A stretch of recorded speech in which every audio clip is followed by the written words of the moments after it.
Slowly turning Cold War gloves parallel the slowly turning mindsets of the Russian and American governments of the mid-1980s. Oh. Boxing does not typically create explosions. Also, the Cold War boxing glove explosion is more than a little over the top. Previously on Rocky. In 1982, at the end of Rocky III, you probably celebrated Rocky's victory over Clubber Lang.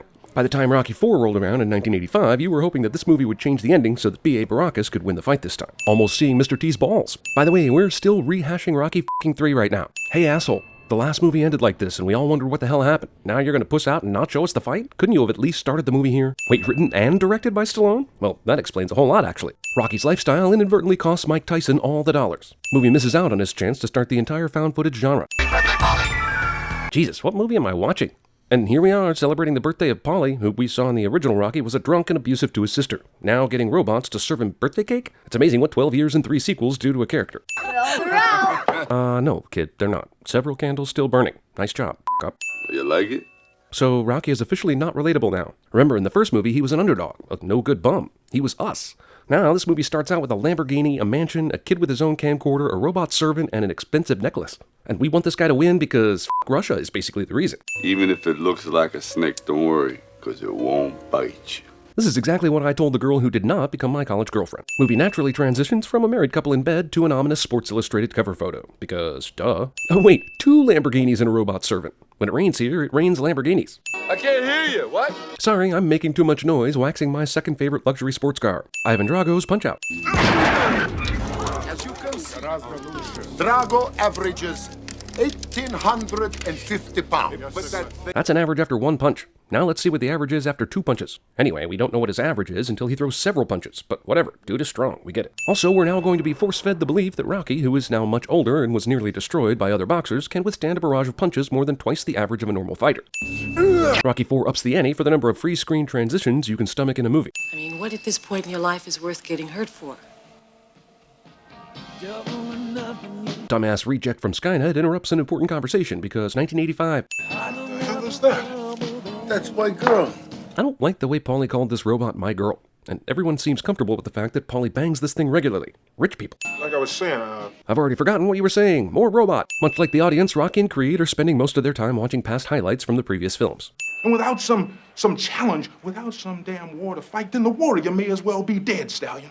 Foreshadow irony. This article about Creed and Drago is about the United Auto Workers Union. No, wait, it's about Central American refugees. Also, this stuff happening in the US is all taking place in London. Zoom! You know, you ain't been in the ring for like 5 years, so I just... Movie characters and movie keep reminding me how long Apollo's been out of the game, which is a huge tip-off that he's about to die. So thanks, movie. Whoever's in charge of this exhibition fight is a total dick and doesn't even allow Drago his own entrance. They just lift him into the arena already in the ring.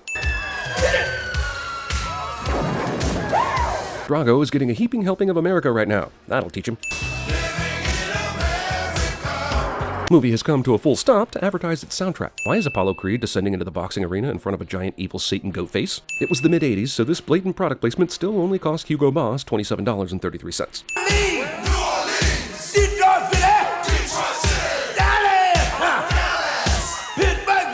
I mean, we're even going through the whole roster of American cities in this song. This movie has more filler over 90 minutes than a Saturday Night Live episode. For the first time ever, West against East in professional sports. That's all kinds of untrue. What kind of boxing match takes place in a traditional stage theater with only half the ring surrounded by audience members? The Count of Monte Cristo. I just watched that movie last night. It was not what I was expecting. Drago clearly punches Apollo after the bell, but suffers no consequences. Couple cigarettes. Folks, Ivan Drago is definitely for real. I mean, he's destroying a guy who's been retired from boxing for 5 years. I'm ready to call this guy a champ after one round of a fight. You don't stop this fight, no matter what. Regrettable orders. No, and no medical professionals were on site for this fight, leaving Apollo to die in the arms of another boxer surrounded by photographers. Ah yes, the 1980s, where action films were almost always predicated on getting revenge for a friend, brother, or uncle dying. Apollo Creed, super popular former heavyweight champ, has a funeral attended by about a dozen people. Rocky honors Apollo at his funeral, but can't be bothered to take off his sunglasses. This entire goddamn article is about the 1985 World Series between the Royals and the Cardinals. Rocky gets home late at night, but where the hell is his wife's car that we just saw her leave in the driveway? I just gotta do what I gotta do. How did this decision get made without her knowing anything about it? It sounds like Rocky woke up, told Adrian, I'm not fighting that dude, and by afternoon they called a press conference and he made a decision to go to Russia on Christmas. But the baby, he's gonna have to kill me. Dude, not the thing to say to your wife who was worried about you dying in this fight. Could Rocky really not get a personalized plate that got the whole word southpaw in there? Or is that how his brain, which has taken many hits over the years, thinks it's spelled?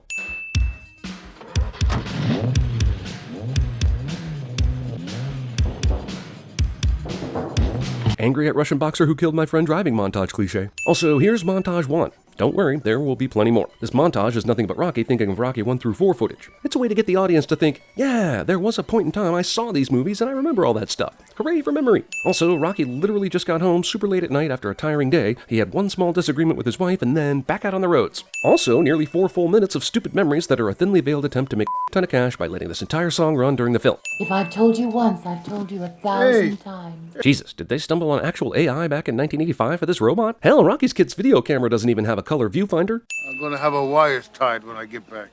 This may be the most disturbing thing I've ever heard in a movie. Brief say goodbye to my son scene floods the right side of the shot with an orgy of evidence that it's a boy's room, from the BMX bike to the dino robot to the football, the stuffed dinosaur, the Steelers pennant, etc. Also, what kind of asshole parks his bike in his bedroom? If a big giant man wanted to beat me up, I'd be real scared. Ladies and gentlemen, child actors. The way this scene is shot and cut, I am genuinely questioning if Stallone and this kid even shot their lines in the same room. Wouldn't it be hilarious if somehow this kid just super intimidated Stallone and he refused to film with him, so we ended up with this tight-cut conversation? What a horrendous flight. By the way, why the does Paulie need to even come on this trip for? Were we that enamored with his character? This is a guy who hit his sister and robots. Sounds like Dracula's cousin. That's racist. Bars, no TV, nothing. Did they not discuss everything in the world about this fight when they were on the 16-hour flight to Russia? No room service, I bet. This is a sentence so stupid it's not worth uttering, let alone leaving in the final cut of the film. A depressing vacation. I'm really beginning to think his character was in high demand. How the hell did that happen? When he died, part of me died. Especially since I was screaming, throw the damn towel for 10 seconds prior to him dying while you did nothing. But let's forget that for now. Water under the bridge. I've literally forgotten about it. No one will be seated during the exciting guy looks through his binoculars scene.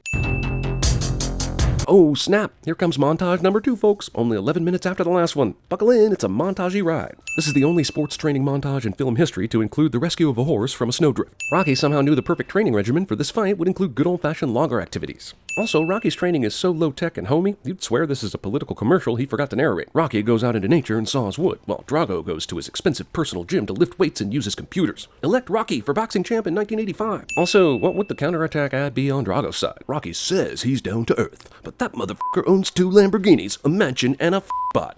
Now who's a rich asshole? Film's editor really went overboard with the training differences and parallels. Knocking attitude is the same thing as chopping down a tree. Now you know. I'm with you no matter what. No matter what. Movie suggests Adrian was wrong all along about this boxing match and Rocky was right, which is the opposite of what common sense tells me.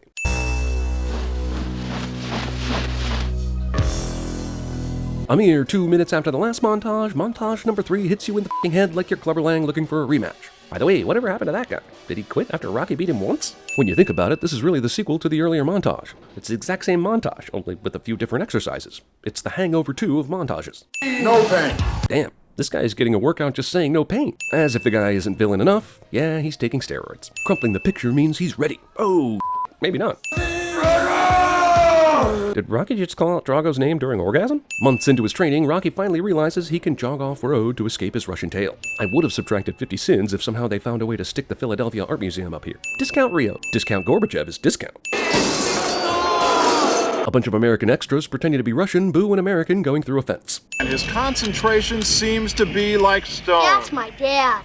We know. What do you think we are, nerds? Rocky's son is just loser enough to only be able to invite bullies to his viewing party. Gotta hand it to the Russians, at least they staged their bullshit boxing match in an in-the-round style auditorium. I must break you.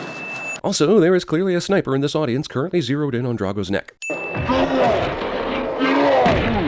Shenanigans. In this movie, the fight is fairly even. In real life, he'd had so much reach advantage he'd likely never even get hit once. I guess we missed the part in the montages where Rocky chopped down trees with his face so he could withstand these punches. Rocky Balboa is in serious trouble. Well, he is fighting a few steps up from his weight class. And the Russian uses steroids, but whatever. I went to a boxing match and a WWE match broke out.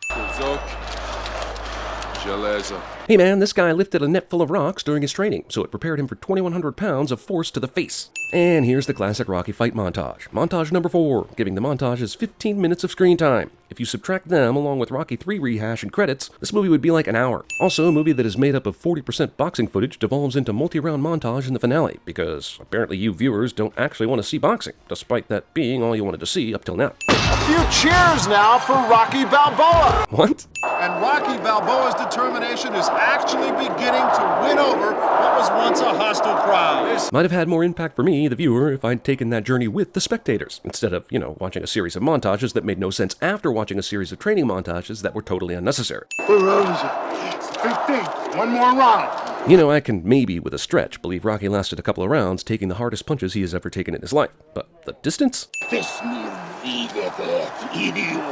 Seriously, the Russians cheering for Rocky is the most unbelievable thing ever. Hey, you took a couple hundred punches we didn't think you could. Our hero! Balboa is chopping the Russian down. I had no idea Rocky chopped down trees during his training, but this conveniently jives with the movie's metaphor. Maybe we should take down that wall in Berlin after all. Well, Russia sure warmed to democracy in a hurry. Both countries obviously should have spent more time on boxing-based diplomacy instead of nuclear weapons technology. During this fight, I've seen a lot of changing. Hey, you remember in the first Rocky when it just ended after the fight was over? Nope. Time to make a speech about how we can all change. I think we can thank Rocky for ending the Cold War. In here, there were two guys killing each other. But I guess that's better than 20 million. I don't know of a more serious statement to deserve a wah-wah more than that one. If I can change, and you can change, everybody can change. Overly idealistic worldview. Also, this speech paves the way for Steven Seagal's On Deadly Ground speech. What an asshole. I just want to say one thing to my kid who should be home sleeping. Moscow is 8 hours ahead of Philadelphia, so when did they decide to hold this fight? At 9 a.m.? So in the end, what did we learn? Rocky fought this fight for revenge, but Drago is still alive and Apollo is still dead. And somehow the fight brought the US and Soviet Union together, which I still can't believe I just saw. So bring on the McDonald's, Russia. You deserve it.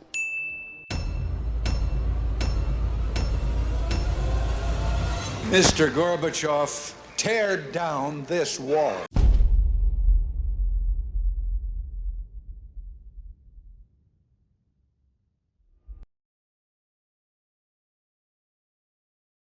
I can't hold my tongue.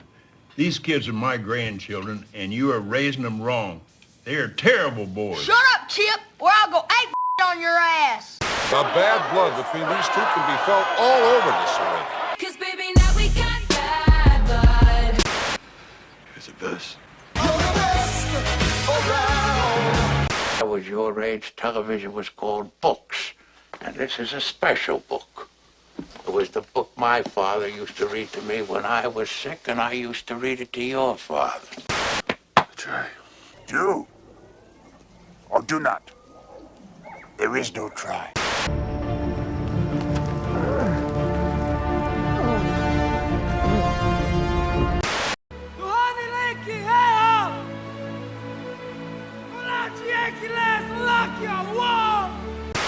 The singing